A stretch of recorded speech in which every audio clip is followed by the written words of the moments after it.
Bem-vindos a mais uma jornada fascinante pela história da humanidade. Hoje, vamos desvendar uma lenda intrigante do Egito Antigo, as pirâmides de Gizé e a maldição que as cercam. As pirâmides de Gizé foram construídas há mais de 4.500 anos, durante a quarta dinastia do Antigo Egito. A mais famosa delas, a Grande Pirâmide de Quéops, é uma maravilha arquitetônica que ainda intriga os arqueólogos e cientistas. As lendas e mitos que cercam as pirâmides atraem muitas pessoas e reforçam o lado misterioso que cerca a antiga cultura egípcia. Esse mistério começou a ser instigado com a febre de escavações e expedições arqueológicas que tomaram conta das antigas cidades egípcias. Em 1923, um grupo de pesquisadores comemorou a descoberta da tumba de um faraó com mais de 3.000 anos de existência. Este faraó era o lendário Tutancâmon, que teve sua múmia encontrada ao lado de artefatos em ouro, bacias cheias de grãos e uma inscrição egípcia prometendo que a morte afligiria todo aquele que viesse a perturbar o sono do faraó. Mesmo com seu tom ameaçador, aquele e outros avisos não foram capazes de sanar a cobiça dos saqueadores de tumbas que violaram o descanso de diversas outras múmias. Será que a maldição atingiria aqueles que ignoravam o silencioso aviso? Em meio a tantas lendas, o arqueólogo Howard Carter resolveu embrenhar-se na região do Vale dos Reis à procura dos artefatos pertencentes a algum faraó egípcio. Chegando por ali por volta de 1916, a equipe liderada por esse pesquisador não acreditava nos avisos que diziam ser impossível encontrar algum tesouro arqueológico entre tantas escavações inacabadas. 6 anos depois, Howard ainda não havia conseguido encontrar pistas de um desconhecido rei egípcio que havia sido enterrado naquela região. Obcecado por suas hipóteses, tentou organizar uma última escavação em uma região ocupada por algumas cabanas. Depois de remover as rudimentares construções do local, as primeiras escavações foram presenteadas com o encontro de uma escadaria. Alguns dias depois, a equipe de Carter percebeu que se tratava de um acesso a uma passagem obstruída. Aquela descoberta impulsionou um trabalho mais intenso que, logo em seguida, desbloqueou um corredor que dava acesso a uma outra porta. A porta possuía um lacre visivelmente quebrado e, posteriormente, reconstruído. Tal indício diminui as expectativas de Howard Carter em encontrar um tesouro arqueológico intacto. Depois de vencer o obstáculo de uma última porta, a equipe arqueológica deparou-se com uma sala abarrotada de artefatos de grande detalhe e um trono revestido em ouro. Nessa sala percebeu a existência de uma outra porta onde, por uma fresta, identificou-se um novo cômodo. Após essas descobertas, Carter teve a astúcia de fechar os acessos àquele local e lançar um monte de entulho na via de acesso à escadaria. Meses depois, levantou uma maior quantidade de recursos e especialistas para trabalharem naquele grande achado.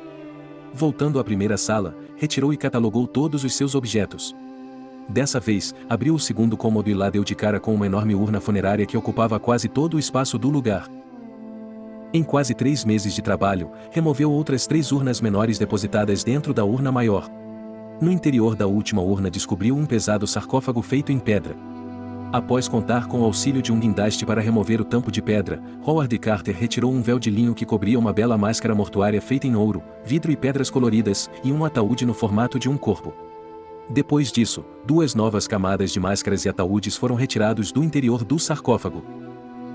Passados tantos obstáculos, a equipe de arqueólogos vislumbrou o corpo do faraó Tutancâmon queimado e enrijecido pelas resinas utilizadas em seu processo de mumificação.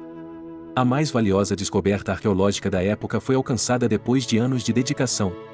No entanto, a riqueza da descoberta reavivou os rumores da famosa maldição de Tutancâmon. Já na primeira vez que descobriu a escadaria, o canário de Carter foi comido por uma cobra, indicando o primeiro mau presságio. Na época em que a tumba foi descoberta, o empresário Lord Carnarvon, financiador da equipe de Carter, e foi um dos primeiros a conhecer o sarcófago. Logo em seguida, o empresário teve uma ferida infecciosa provocada pela picada de um mosquito. O estado febril acabou levando-o à morte em poucos dias. Antes de morrer, disse à irmã que Tutancâmon o havia convocado. No dia em que faleceu, o cachorro do empresário foi vítima de um infarte fulminante. A notícia da morte de Lord Carnarvon logo agitou os esotéricos e supersticiosos sobre as maldições daquela tumba faraônica. Depois do ocorrido, Arthur Massey, integrante da equipe de Carter, morreu repentinamente no mesmo hotel em que Carnarvon passou seus últimos dias. Joel Wolfe, dono das primeiras fotos de Tutancâmon, e Richard Bethel, secretário de Carter, também faleceram em condições inexplicáveis. Nessa mesma funesta coincidência se juntaram a irmã e a mulher de Carnarvon. Ao longo de 6 anos após a descoberta, 35 pessoas ligadas à descoberta da múmia de Tutancâmon morreram em condições misteriosas. Para combater as lendas e explicações sobrenaturais, cientistas levantaram a hipótese de que alguma substância tóxica ou fungo venenoso fora criado na época para que ninguém viesse a profanar aquela sala mortuária. Outros ainda chegaram a afirmar que os egípcios já conheciam a energia atômica e teriam depositado urânio nas tumbas. Durante o século XX, o alvoroço causado pela maldição das tumbas acabou perdendo sua força mediante outras tranquilas descobertas arqueológicas. Mesmo que as explicações científicas para as tragédias fossem plausíveis, o desencadear de tantas mortes não consegue ser explicado satisfatoriamente como uma simples eventualidade. O desconhecido ainda encobre esse episódio.